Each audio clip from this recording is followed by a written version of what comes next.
아수라 발발타 시간입니다. 오늘은 문화재 분야의 우정에 대해서 어떤 것이 진정한 외교인지에 대해서 여러분들한테 한 말씀 드리려고 이렇게 카메라를 켰습니다.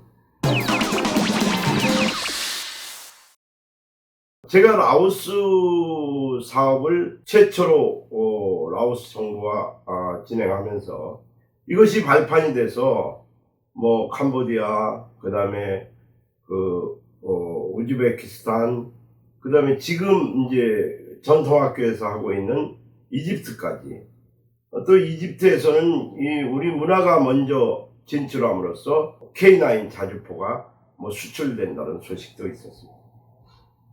내가 열심히 일을 하면서 너무 많이 몸이 피곤해서 어느 날 제 후배가 라오스행 비행기표를 끊어줘서 며칠 좀 쉬다 와라, 아주 뭐 몸이 많이 망가진 상태에서 저는 아무 생각 없이 라오스를 갔어요.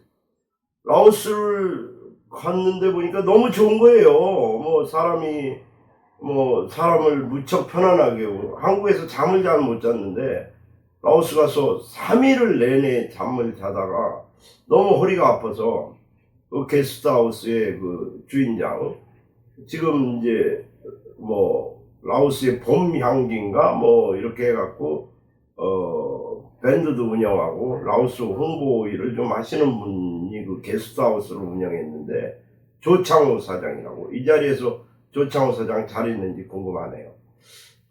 그분한테 자전거를 빌려서 라오스 시내를 한 바퀴 쫙 돌았어요.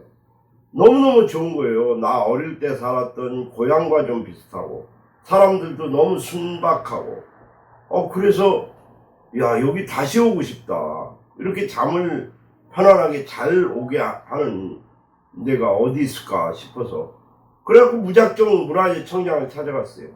라오스 문화재청장이죠. 통사라는 그 문화청장을 찾아갔는데, 그분이 무슨 소리냐, 우리는 ODA 사업을 일본의 자이카랑 하고 있다. 그래서 이제 그거 내가 읽기로 올해 계약이 만료돼서 다시 선정을 해야 되는데 우리 한국이랑 하자. 내가 무조건 그렇게 얘기했습니다. 물론 옆에 통역은 땀을 찔찔 흘리면서 나랑 같이 그를 기다렸죠. 집에서 기다린 건 아니고 집 문 앞에서. 근데 그 친구가 안 된다는 거예요. 자이카랑 이미 다 계약하기로 돼 있다. 그래서 나는 이제 다시 한국으로 돌아왔어요. 그래서 아무래도 또 가고 싶은 거예요. 계속 내가 젊었을 때부터 유럽, 실크로드 뭐 이런 여행을 많이 다닌 결과 여기 정말 좋은 나라더라고. 처음 갔는데 그때는 갈 때는 뭐 직항이 없었죠. 베트남 통해서 베트남에서 다시 그 쌍발기라는 비행기 타고 비엔티엔 시내를 들어가던 시절이었어요.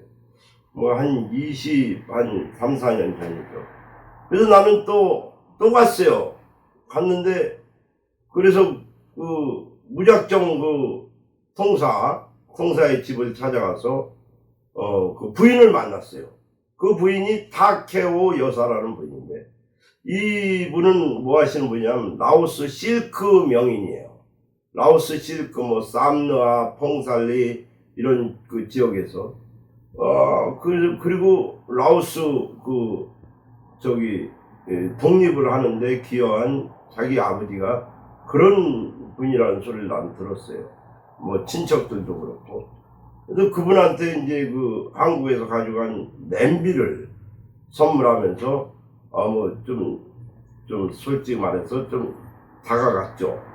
근데 그분이 그분하고 이제 한참 이런저런 통역을 통해서 얘기를 하고 있는데 이 통사라는 친구가 퇴근을 해서 온 거예요. 그래서 내가 그랬더니 그 친구가 너는 왜 네가 무슨 자격으로 이렇게 오는 거냐. 그래서 나는 나는 사실은 정부의 관리는 아니다.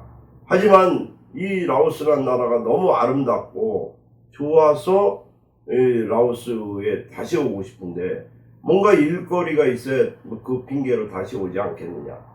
꼭 너희 나라 문화유산 복원에 우리 한국이 참여할 수 있게 했으면 좋겠다.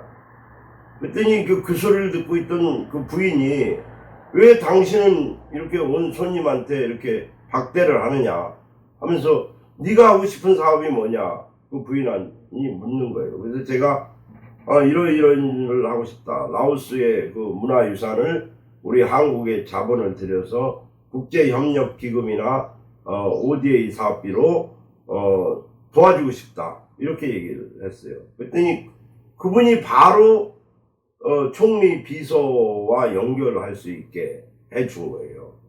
그래서 장관 결재가 이미 끝난 모든 상태에서 라오스 총리를 만나게 그분이 연결을 해준 거예요. 그래서 라오스 총리한테 무슨 얘기를 할까를 고민하면서 이제 한국에 돌아왔어요. 물론 비서도 만났고요.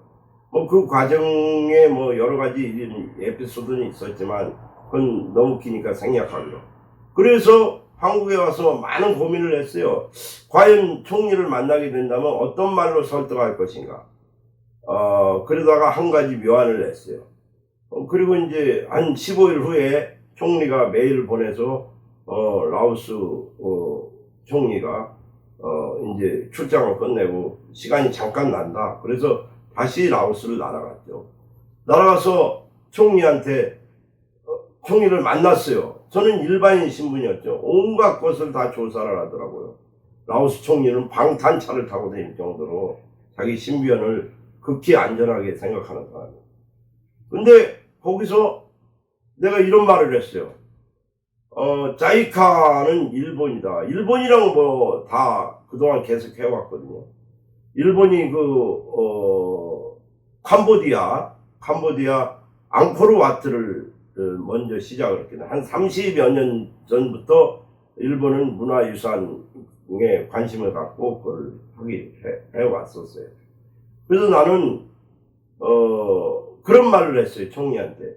일본은 우리나라를 침략해서 우리나라의 숱한 침략의 역사를 갖고 있다. 우리나라의 많은 문화재를 수탈해갔다. 그 중에 대표적인 것이 이조 다완이라는 도자기다. 근데 너희 나라도 내가 알고 있기로 많은 문화재를 이웃인 태국에 수탈당한 걸로 알고 있다. 그러니까 그 총리가 그렇다. 우리나라의 에메랄드 불상이 태국의 국보 1호가 됐다. 우리나라 사원에서 훔쳐다가. 그래서 내가 그런 얘기를 했어요. 문화를 수탈한 민족에게 또다시 문화유산 복원 사업을 맡기면 그것은 다시 속국이 되는 것과 다름없다. 문화를 지배당하면 그건 역시 속국이 되는 길이다. 우리나라와 너희 나라는 비슷하니까 그 역사적 유계가 비슷하니까 우리 힘없는 약소국들이 우리는 약소국이 아니었죠 그때. 그 힘을 합해 문화유산을 복원했으면 좋겠다. 그래서 부하선 총리가 그 자리에서 한국이라고 할 것을 고민해봐. 문화부 장관을 불러서 그렇게 조치했던 것입니다. 그 결과로 나를 모든 문화유산에 대해서 가르쳐 주신 정병국 그 당시엔 문광위원장이었습니다. 국회 문광위원장인데 그분을 한테 가서 보고를 드리고 라오스를 갑시다. 이렇게 해서 라오스를 날아가게 된 겁니다. 그 문광위원장은 당시 광저우 아시안게임에는 필수적으로 참여를 해야 되는 분이었는데 그 모든 것을 다 일정을 취소하고 저랑 같이 라오스를 가서 총리와 회담을 통해서 이 결과를 이끌어낸 것입니다. 왜 이런 얘기를 드리냐면 문화는 진정성이다. 국가 간의 외교도 이렇게 진정성 있게. 근데 우리나라는 그 진정성을 보여주지 않는 부분이 여러 부분이 있는 것 같아요. 나중에 통사가 중국의 회의에 가서 이게 갑자기 뇌졸중으로 쓰러졌어요. 저는 그 친구를 수술을 해줬고 또 한국의 원광대학교, 익산에 있는 원광대학교 데리고 와서 치료를 해줬습니다. 그래서 그렇게 치료하고 살다가 한 13, 14년 만에 요번에 코로나 때문에 그가 유명을 달리하게 된 것입니다. 문화는 진정성입니다. 문화는 서로 마음을 나누는데 진실해야 합니다. 그렇지 않으면 어떤 것도 이뤄낼 수가 없습니다. 진실해야 된다는 것. 한순간도 진실해야 됩니다. 그 라오스 ODA 사업이 해외 ODA 사업 문화재청 1호 사업이었습니다.